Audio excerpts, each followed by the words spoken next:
अल्लाहुम्मा सल्लि व सल्लिम अला नबीना मुहम्मद व अला आलिहि व अस्हाबिहि व अहले बैतिहि व अज़वाजिहि अजमाइन बिरहमतिका या अरहमर राहिमीन। भलारे प्रोग्राम में अल्लाह ताला अचण जी सआदत नसीब फरमाया। कुरान पाक जी ज़ियारत, आलमन बुजुर्गन जी ज़ियारतूं अजो के दौर में इहा ई अल्लाह जी मेहरबानी आहे जो हिन हेड़े दौर में अल्लाह सही हिन महफ़िल में आणे थो। शुरुआत कयां थो मां अल्लाह बाजारे जे नाले सां।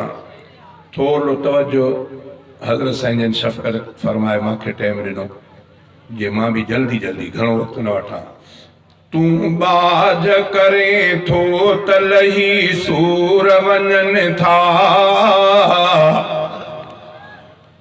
तूं बाज करे थो त लही सूर वञनि था, कम जे नहा थियणा त उहे कम बि थियनि था। तूं बाज करे थो त लही सूर वञनि था, तूं बाज करे थो त लही सूर वञनि था, कम जे नहा थियणा त उहे कम बि थियनि था।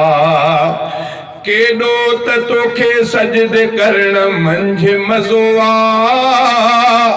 केॾो त तोखे सजदे करण मंझि मज़ो आ, केॾो त तोखे सजदे करण मंझि मज़ो आ, केॾो त तोखे सजदे करण मंझि मज़ो आ। दरवाज़ा तुंहिंजे क़ुर्ब जा अल्लाह खुलनि था, दरवाज़ा तुंहिंजे क़ुर्ब जा अल्लाह खुलनि था, कम जे नहा थियणा त उहे कम बि थियनि था, कम जे नहा थियणा त उहे कम बि थियनि था।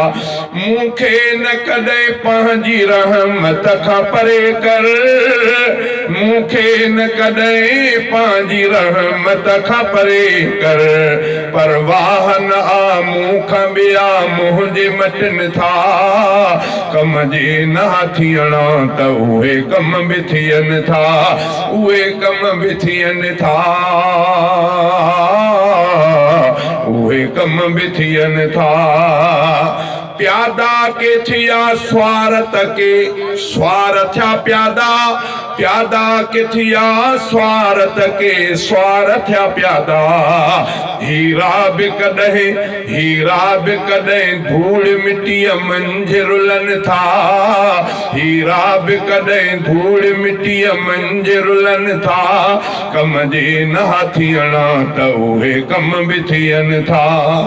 मशहूर थियो सदके तुंहिंजे उलरो हफ़ीज़ा, मशहूर थियो सदके तुंहिंजे उलरो हफ़ीज़ा, तुंहिंजा थो लिखां हमद वॾा मान मिलनि था, तुंहिंजा थो पढ़ां हमद वॾा मान मिलनि था, कम जे नहा थियणा त उहे कम बि थियनि था, उहे कम बि थियनि था,